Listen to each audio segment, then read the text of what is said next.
Muy buenas a todos, ¿cómo están? Soy el maestro internacional Maximiliano Pérez y en este caso vamos a comenzar un match apasionante. Hemos visto ya que Chigorin ganó el primer campeonato del mundo contra Zukertort y en este caso se convirtió en el primer campeón mundial. En este primer video, que pienso que va a ser un poquito más extenso de lo normal, pero quiero comentar un poco los pormenores del match, qué pasó antes, el contexto histórico y que sea un video bien completo para que podamos entrar a este match conociendo bien los detalles del mismo, ¿sí? Lo cual hace que tenga ese misticismo de match muy interesante entre estos dos grandes titanes del tablero.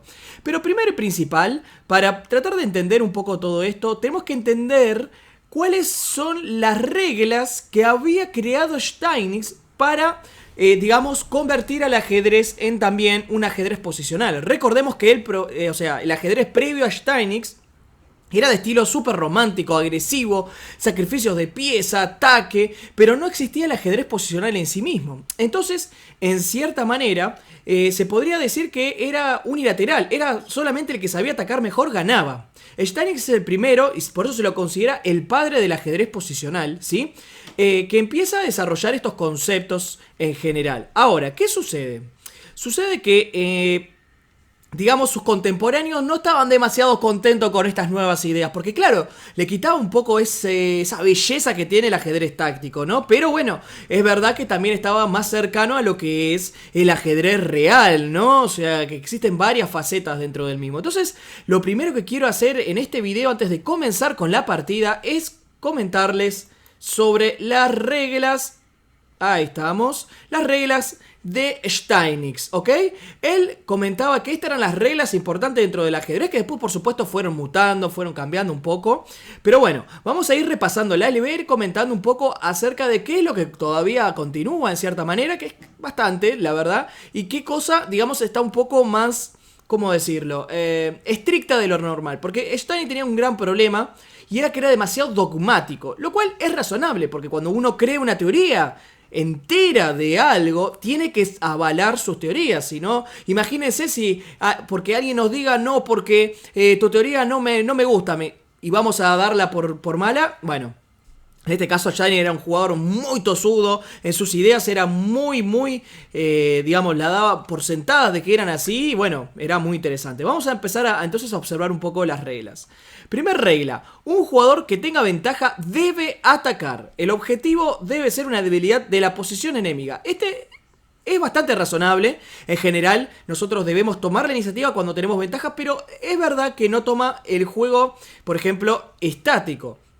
Es decir, muchas veces cuando nosotros tenemos una posición donde tenemos ventaja estática, debemos, todo lo contrario, defendernos para aprovechar esa ventaja y disminuir la iniciativa del otro. Entonces ese punto, en cierta manera, es nuevo para la época. Sobre todo la parte de las debilidades de la posición enemiga, cosa que antes no se consideraba, solo iban al ataque, al rey. Así que es un punto que es muy interesante, aunque bastante debatible. Las posiciones equilibradas con el mejor juego llevan a nuevas posiciones equilibradas. Eso sí es bastante cierto. Es más, de hecho, como una regla general que existe es que los jugadores que intenten romper la simetría, el equilibrio de una posición, suelen quedar peor. Es bastante curioso, no siempre es así, por supuesto que no es así, pero es bastante común, digamos. Por eso que esas posiciones donde no hay muchas, no sé si no hay muchas piezas, pero que está todo muy equilibrado, muy normal, muy árido, a muchos jugadores les cuesta, porque en realidad lo que debe hacerse justamente es continuar con maniobras de piezas, mejorando, sin alterar demasiado el equilibrio. Entonces eso es bastante curioso. Lo que le suele pasar a los jugadores es que tratan de quebrar ese equilibrio y quedan peor. Bueno, tercer punto. Aquel que está en desventaja debe defenderse. Su principal guía debe ser el principio de la economía. Y este es muy interesante porque, digamos, en cierto caso, hay que ver lo que Steinitz consideraba como defensa. Porque considero que en este caso no está tan correcto. Porque él, por las partidas que después, bueno, vamos a ver en el match, etcétera, él buscaba defenderse de forma pasiva, buscando variantes nomás, pero no contraatacaba tanto. Y eso es un detalle que es muy importante considerar, porque un jugador que se está defendiendo generalmente primero tiene que ver el contraataque y luego la defensa exacta de retorcerse atrás y etcétera. Entonces, eso es Bueno, hay que tenerlo en cuenta. Y lo que sí me gustó de todo esto es el principio de la economía. ¿Qué es el principio de la economía? En cierta manera consiste en tratar de defender con la menor cantidad de piezas posible, si fuera el caso, para tener más piezas para contraatacar. Eso sí está muy bien, sí es razonable y de hecho se sigue utilizando y es un concepto muy importante también de la defensa. Bueno, cuarto, el ajedrez se soporta sobre factores de posición. Esto es muy interesante porque piensen que todo esto no existía. Steinitz muestra sus postulados y de ahí viene lo que vamos a ver luego, ¿no? Entonces, primero, el desarrollo. Esto, por supuesto, se da también en el ajedrez agresivo. La seguridad de los reyes, por supuesto, hay que estar muy atento a los reyes, cómo están ubicados. La colocación de las piezas. Esto es muy interesante porque tiene que ver, de acuerdo a cómo pongamos las piezas, es donde vamos a tener actividad o no, ¿no? La estructura de peones. Este es un punto muy importante y yo considero que es uno de los fundamentales cuando hablamos del ajedrez posicional, ¿sí? La estructura de peones nos va a dar la guía de qué debemos hacer en la posición. Y ya hemos visto en el match anterior cómo Steinitz aprovechaba un C5 prematuro de Zukertort, ¿sí? Donde en cierta manera quedaba mucho peor. Si no vieron el match, acá arriba pueden mirarlo, les va a aparecer una guía para observarlo, ¿sí? Todo el match completo. Bueno, entonces, eso es muy importante, la estructura de peones, la apertura y cierre de filas, columnas y diagonales. Bueno, considero también muy importante esto porque eso es lo que le va a brindar actividad a las piezas, ¿no? Así que realmente es también muy importante. El control del centro del tablero, algo básico pero que muchas veces no se consideraba en la época antigua, ya que se buscaba sobre todo primar por el tema del mate, ¿no? Entonces ya lo que dice es que tenemos que controlar el tablero para que un ataque tenga sentido, ¿sí? Es decir, tener bien controlado el centro. Muchas veces lo que sucedía en la antigüedad era que se atacaba sin tener control del centro y los contragolpes centrales realmente eran bastante poderosos. El poder del material, bueno, eso es una obviedad básicamente, es obvio que el material es bastante importante. La fuerza de la pareja de alfil en posiciones abiertas. Esto es interesante porque no se consideraba tanto, ¿sí? Hay unas partidas muy buenas de English Steinitz que demuestran muy bien el poder de la pareja de alfiles. Falta o tenencia de armonía y coordinación en las posiciones. Otro factor muy importante a considerar a la hora de tener en cuenta una posición. La coordinación de piezas, ¿sí? Peones y casillas débiles. Bueno, acá ya entramos en el plano posicional. Todos estos conceptos seguramente ustedes los escucharán y dirán, pero Maxi, todo eso es obvio. Pero claro, piensen en la situación. Steinitz fue el primero que habló sobre esto, el primero que creó todo, que plasmó en papel todos estos conceptos. Antes todo esto no existía. Entonces realmente, cuando nosotros observamos esto, es realmente impresionante lo adelantado que estaba a su época. Quiere decir que él, lo que nosotros ahora sabemos y nos parece obvio, él también lo sabía. O sea, hay que reconocer que lo que tenía Steinitz en cierta manera era que era demasiado dogmático. Es decir, él lo aplicaba a rajatabla, ¿no? Lo aplicaba 100% y el problema era que no siempre las posiciones, como ahora en día sabemos, las posiciones no son tan claras. O sea, hay veces que la dinámica puede tergiversar un poco el asunto, ¿no? Bueno, peones y casillas débiles muy importante para aprovechar. Peones pasados peligrosos. Fíjense cómo tienen en cuenta los peones pasados. Obviamente que hay muchos conceptos más dentro de la estrategia del ajedrez, pero realmente estos abarcan muy bien bastante de los tópicos más importantes. Y estamos hablando del año 1889. Es decir, hace muchísimo tiempo, más de 100 años, ¿no? Que pasó todo esto y Steinitz ya estaba elaborando las reglas del ajedrez, ¿no? Del ajedrez estratégico. Por último, el último punto que escribe es: si no se valora con exactitud una posición, se harán malos planes. Fíjense qué interesante, nuevamente parece una obviedad, pero es que es verdad, muchos jugadores terminan haciendo malos planes porque no saben bien cómo evaluar una posición. Entonces, todos estos puntos son muy interesantes, muy importantes a la hora de pensar sobre evaluación de una posición de ajedrez, ¿sí? Y estas son las reglas de Steinitz que por supuesto tienen algunas diferencias hoy en día, pero que más o menos se mantienen bastante bien, ¿eh? Les diría que se mantienen la mayoría. Por supuesto hay algún detallito que habría que considerar, pero están bastante bien. Bueno, pasemos ahora al inicio del match. Es decir, Campeonato Mundial de 1889 fue en La Habana del 20 de enero al 24 de febrero, ¿sí? Básicamente, este es un cuadrito que de la bahía de La Habana, pintado por, a ver si me acuerdo, Velázquez, creo que era. Por las dos me voy a fijar, o Velasco era, ¿no? Bueno, muy interesante realmente, muy lindo. Y acá tenemos una foto de Chigorin con Steinitz, ¿no? los dos concentrados jugando la partida. Muy curioso el reloj, ¿no? Bueno, comentarles. Ahora, uno se preguntará, ¿por qué se dio este match? Hay que recordar un detalle muy importante de los matches de esta época. Y era que básicamente el campeón del mundo elegía con quién jugar. Eso es algo que hoy en día sería inexplicable, ¿no? Pero que en esa época funcionaba de esa manera. Claro, imagínense, no estaba la FIDE, no había reglamentación, se iba más o menos, se iban haciendo lo que se podía, ¿no? Iban evaluando a ver las situaciones. Ahora, tenemos que considerar dos cuestiones muy importantes. Stanix había lanzado sus postulados. ¿Qué pasaba? La gente no estaba conforme con esto. A la gente no le gustaba, a los jugadores de la época no les gustaba todo esto que Steinix decía. Les parecía un juego soso, aburrido. Por supuesto, venían de sacrificar 4 piezas por partida.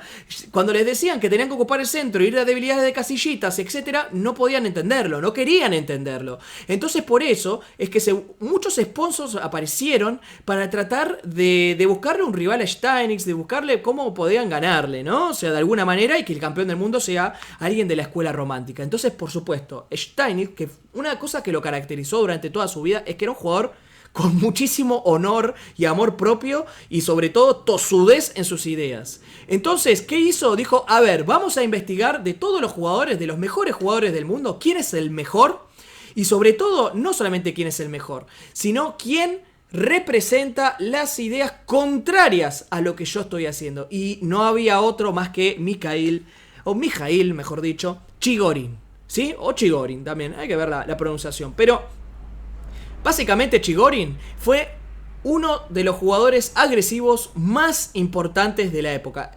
Básicamente era ruso, del imperio ruso, uno de los primeros maestros de la escuela rusa de ajedrez. Y la verdad es que, bueno, era un jugador realmente muy, pero muy fuerte en el ataque. Aparte había otro detalle, y era que era especialista en el gambito Evans.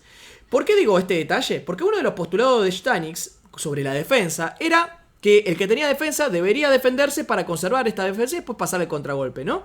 Y curiosamente, Steinix no creía en los gambitos ya. Ese era el detalle, cosa que es un extremismo, ¿no? Porque ya sabemos que los gambitos tampoco es que son malos, o sea, hay gambitos buenos, gambitos malos, ¿no? El gambito dama no se puede considerar malo.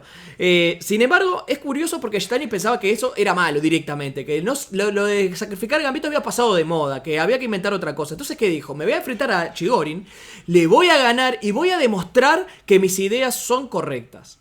Entonces, ese es el marco en el cual se desarrolla este campeonato del mundo. O sea, un marco excepcional, con toda la gente en contra de los conceptos de Steinix. Nadie le creía nada. O sea, Chigorin compartía algunos de los conceptos que decía Steinix, pero no todos. Entonces, es curioso porque Steinix decía, bueno, yo voy a tratar de demostrar que mis conceptos son ciertos, derrotando al mejor jugador de la época con mi propio estilo. Y así es como pasamos a la primer partida, donde se enfrentan Chigorin de blancas contra Steinix de negras, ¿sí? Bueno, es bastante curioso, ¿no? Una cuestión que me pareció bastante graciosa es que la primera partida Chigorin no empleó... la primera partida Chigorin ya directamente arranca empleando el gambito Evans, ¿sí? Es decir... primer partida del campeonato mundial, viene E4, E5, caballo F3, caballo C6, alfil C4, alfil C5 y le juega B4. Este es el gambito Evans, ¿sí? Es bastante curioso. O sea, a lo que voy es... Chigorin no eludió el reto, por supuesto. En esa época, recuerden que todo se manejaba con cierto honor, etc., las reglas de caballeros, ¿no? Etcétera. Así que... por supuesto que no desvió Chigorin de jugar el gambito Evans, ¿no? Por supuesto Steinix capturó C3 y jugó alfil A5, ¿no? Una variante que de hecho hoy en día es considerada como una de las mejores, ¿no? Enroque corto, y acá está la curiosidad y esta excentricidad que básicamente tenía Steinix, porque él pensaba, ok, esta posición yo tengo que aguantarla, ¿sí? Entonces, ¿qué hacía? Jugaba dama F6, que es una línea que hoy en día ya no se emplea tanto y que de hecho es considerada relativamente dudosa, ¿sí? Porque saca la dama muy temprano. Ahora, ¿cuál era la idea de Steinix? Que iba a ubicar la dama sobre D6, defendiendo todo el centro, iba a sacar el caballo, se iba a enrocar corto y la vida iba a ser feliz, ¿no? Pero es que no es tan claro todo esto. Vamos a ver.